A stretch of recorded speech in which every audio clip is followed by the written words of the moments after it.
यात्रा गर्दा म सधैँ नै उत्साही हुने गर्दछु। जब हाम्रो लिमी भ्यालीको कुरा भयो, यसले अझ बढी उत्साही बनायो।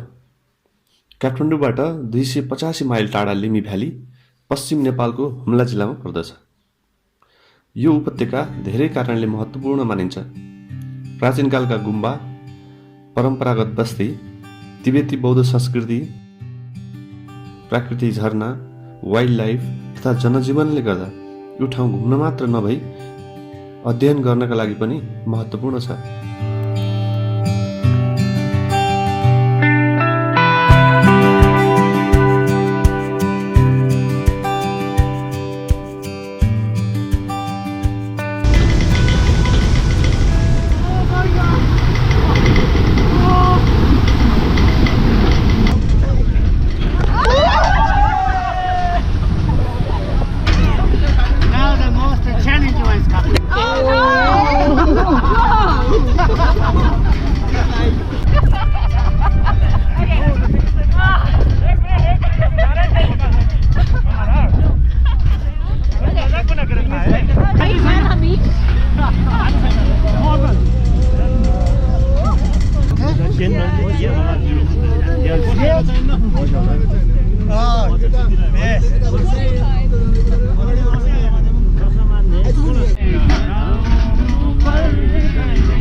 अगस्ट 29 हामी काठमाडौँबाट बेलुकाको फ्लाइटमा नेपालगञ्जका लागि जान्छौँ।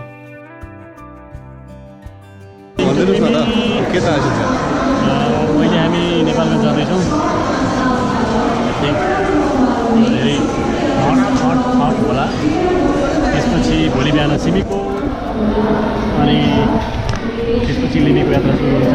अहिले हामी काठमाडौँ इन्टरनेसनल एयरपोर्टको डोमेस्टिक टर्मिनलमा छौँ। आज नेपालगञ्ज हाम्रो चाहिँ यात्रा चाहिँ अलि लामै छ। हामी चाहिँ लिमी भ्याली जाँदैछौँ।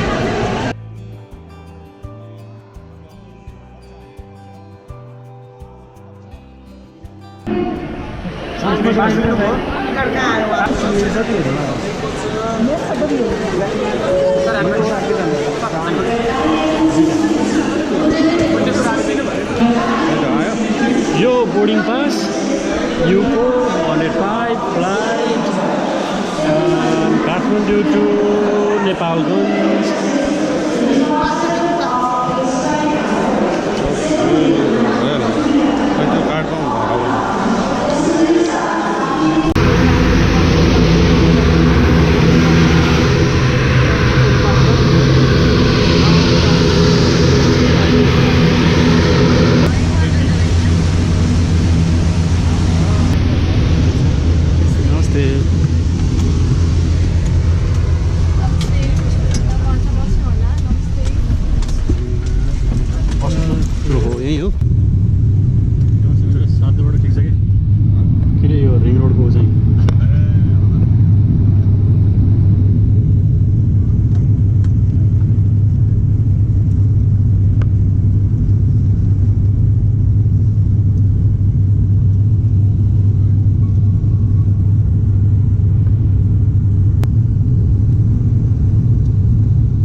इन्डियाको बोर्डरमै पर्ने यो नेपालगञ्ज सहर अलि बढी गर्मी भए पनि मलाई असाध्यै रमाइलो लाग्छ। यो सहरमा म धेरै पटक आवत जावत गर्ने भएको भएर पनि हुन सक्छ। यहाँ धेरै कुराहरू विशेष छन्। यो पश्चिम नेपालको व्यापारिक सहर पनि हो। मलाई यहाँको धेरै कुराहरू मनपर्छन्। यहाँको चाट एकदमै मिठो लाग्छ। बेलुका पख सरर रिक्सामा हावा खाँदै जानुको मजा अर्कै हुन्छ। मासु पारखीका लागि यहाँको विशेष भनेको त मटन सेकुवा। सम्झदा पनि मुखबाट रस आउँछ। हामी पनि होटल सिद्धार्थमा चेक इन गरेर त्यही सेकुवा खानका लागि धम्बोजी चोकतिर लाग्यौं।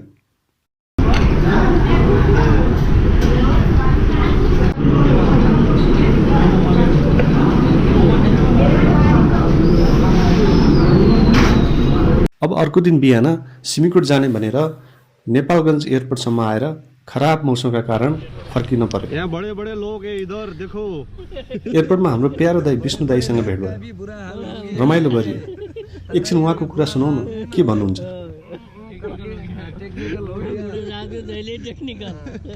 बड़े बड़े लोग का हालत बुरा है। ग्राउन्ड में टेक्निकल भयो टेक्निकल आजीमा काम हो नि अर्को आपत गर्दियो हैन उडेर फेरि उभेर रेन गरेको हो र फेरि गुरु पछि अर्को को जाने उडा हो उडा एयरपोर्ट का नाम परिवर्तन करना चाहिए। तो क्या करना चाहिए बोलिए? नेपालगंज है अभी भारतगंज बनाना पड़ता है। पुनः अर्को दिन नेपालगञ्जबाट 45 मिनटको फ्लाइटमा हुम्ला जिल्लाको सदरमुकाम सिमीकोटमा पुगिन्छ। समुद्र सतहबाट 2900 मिटरको उचाइमा रहेको सिमीकोट चारैतिर हिमालले घेरेर राखेको एकदमै सुन्दर ठाउँ छ। भगवान शिवको जन्मस्थान मानसरोवर कैलाश जानका लागि यो मुख्य मार्ग हो। अब आजबाट हाम्रो ट्रेकिङ सुरु हुन्छ।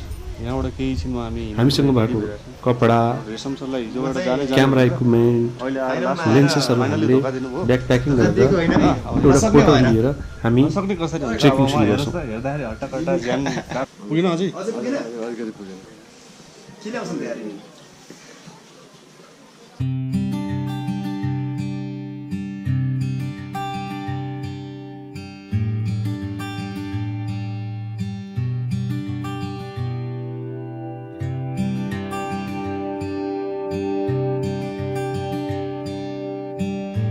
हामीसँग एकजना असाध्यै मिलनसार दाई जोडिनु भयो, कुकुल दाई। म पोर्टर भएँ। पोर्टर अगाडि पठाउनुहुन्छ। पोर्टर दुईटा फदिन भयो, म त फोटो जस्तो छु। अनुराधा पोर्टर होइन, सी जिङपिङको क्लासमेट जस्तो देखिन्छ। कहाँको सिजिपी कहाँको कुकुर मिल्यो कपाल पनि ठ्याक्कै उस्तै, निधार पनि ठ्याक्कै उस्तै, भारी जस्तो गर्छु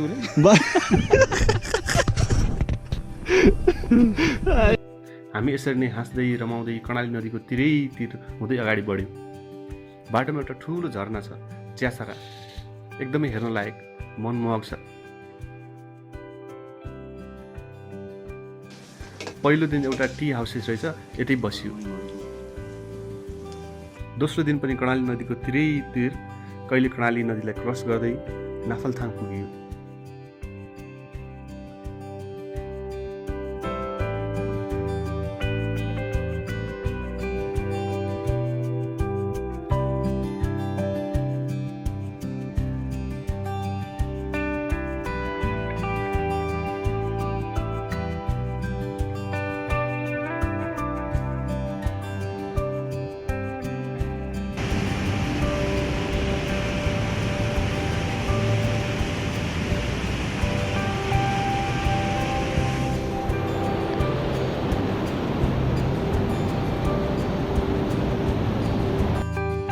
बाटोमा पानी परेर भित्रुक्कै भिजायो।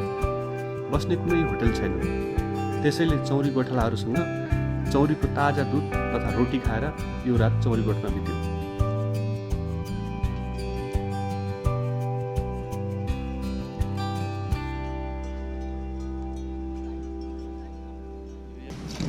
तपाईँकै हो कि कसको? तपाईँकै हो? हाम्रो बहिनीको हो। बहिनीको।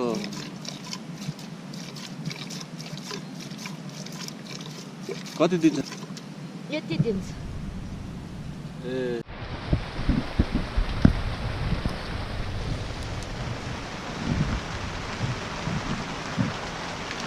अब आजको बसाइ यही दाइ भाउजूसँग यही हुने भयो। भाउजू यो के यो बात छ होइन? यो यहाँ चिया पाक्दैछ। यहाँ दाइ भाउजू त पऱ्यो त होइन? दाइको घर किर्मी रहेछ।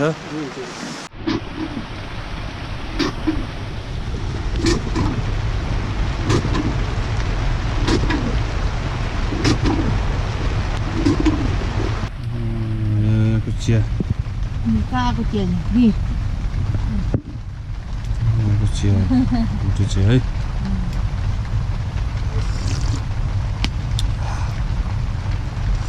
छिप्री हाल्नुहुन्छ र छुप्री हाल्नु। अर्को वही सक्छ क्या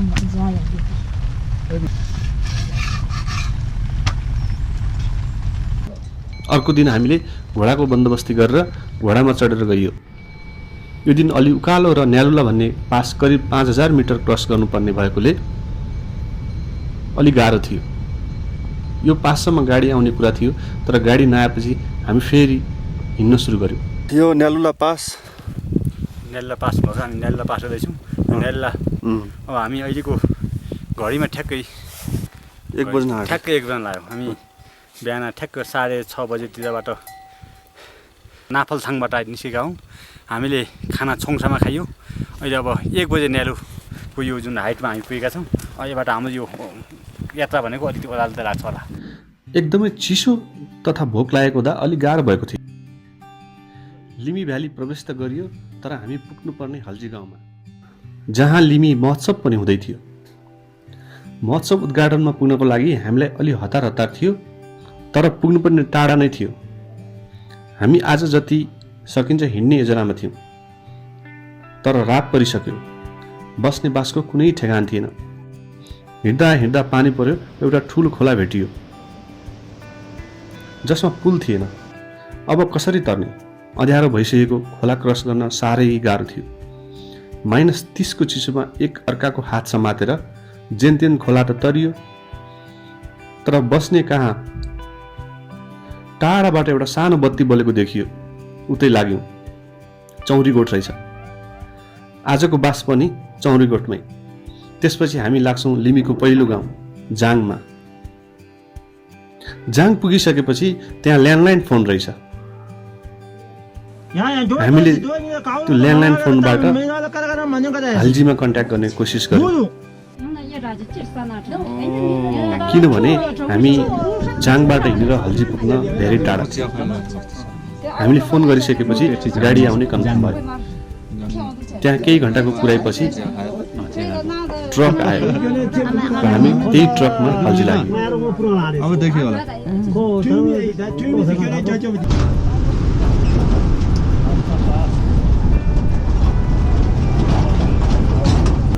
हल्जी गाउँ लिमीको मुख्य गाउँ पनि हो।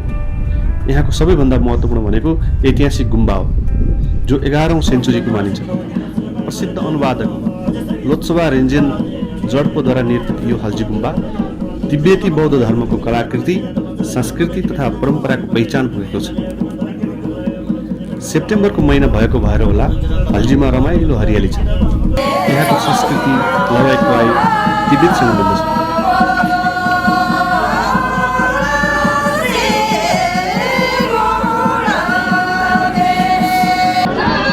तिब्बतको संस्कृति, बुद्ध धर्म तथा ऐतिहासिक गुम्बाको बारेमा अध्ययन गर्ने यहाँ विदेशी रिसर्चरहरू आउने गर्दछन्। चारैको पहाडले घेरिएको उपत्यका साँच्चै नै सुन्दर तथा ऐतिहासिक छ।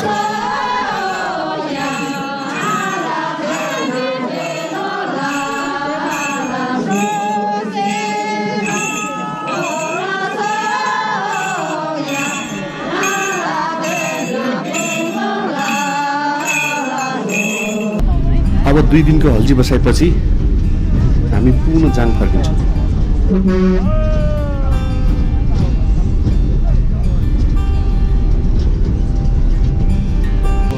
जाङमा पनि सांस्कृतिक कार्यक्रम राखिएको हुन्छ। यहाँ पाहुनाहरूलाई स्वागत गर्ने संस्कार एकदमै राम्रो हुन्छ।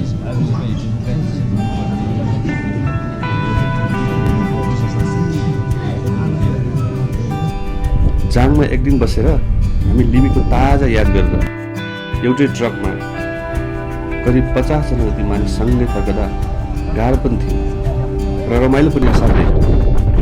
यसरी लिमी एक यादगार यात्रा भएको छ।